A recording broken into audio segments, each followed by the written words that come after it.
Terpuji nama Tuhan. Hari ini kita kembali akan merenungkan firman Tuhan yang saya mau beri tema benih. Dalam 2 Korintus pasal 9 ayat yang ke-10, firman Tuhan berkata, Ia yang menyediakan benih bagi penabur dan roti untuk dimakan, Ia juga yang akan menyediakan benih bagi kamu dan melipat gandakannya dan menumbuhkan buah-buah kebenaranmu. Banyak orang takut untuk menanamkan benih yang mereka punya. Namun ingatlah bahwa Tuhan yang menyediakan benih itu, karena segala sesuatu akan disediakannya. Lalu bagaimana caranya kita menabur benih itu sehingga berbuah seturut dengan kehendaknya? Kita harus menabur di dalam roh. Galatia 6 ayat 8 mengatakan, sebab barang siapa menabur dalam dagingnya, ia akan menuai kebinasaan dari dagingnya. Tapi barang siapa menabur dalam roh, ia akan menuai hidup yang kekal dari roh itu. Apa yang kita jalani di alam nyata, hal ini jugalah yang terjadi di alam roh. Ketika kita menabur di dalam roh, kita sedang mematikan keinginan daging kita.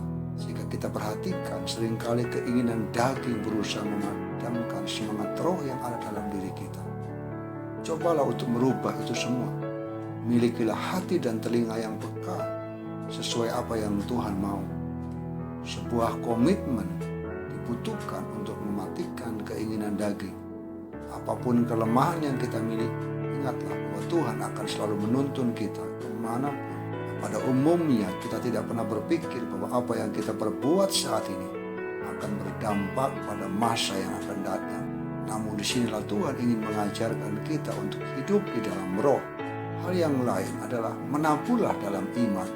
Kemudian murid-murid Yesus datang dan ketika mereka sendirian dengan Dia, bertanyalah mereka, mengapa kami tidak dapat mengusir setan? Ia berkata kepada mereka, karena kurang percaya.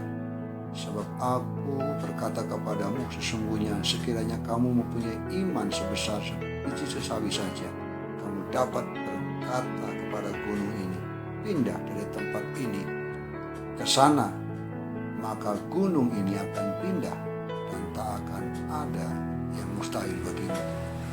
Coba kita perhatikan para petani yang tengah melepaskan benih.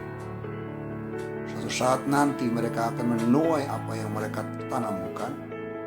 Butuh sebuah tindakan dan pengorbanan untuk mendapatkan hasil yang baik. Jangan pernah takut ketika Tuhan meminta kita untuk menabur.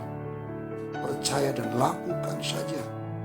Tuhan akan turut andil untuk apapun yang kita lakukan. Ketika kita tidak bertindak dengan menaburkan benih, kita tidak akan mengalami penuaian dalam hidup kita. Tahukah kita bahwa ketika kita menabur, iman kita sedang diukur?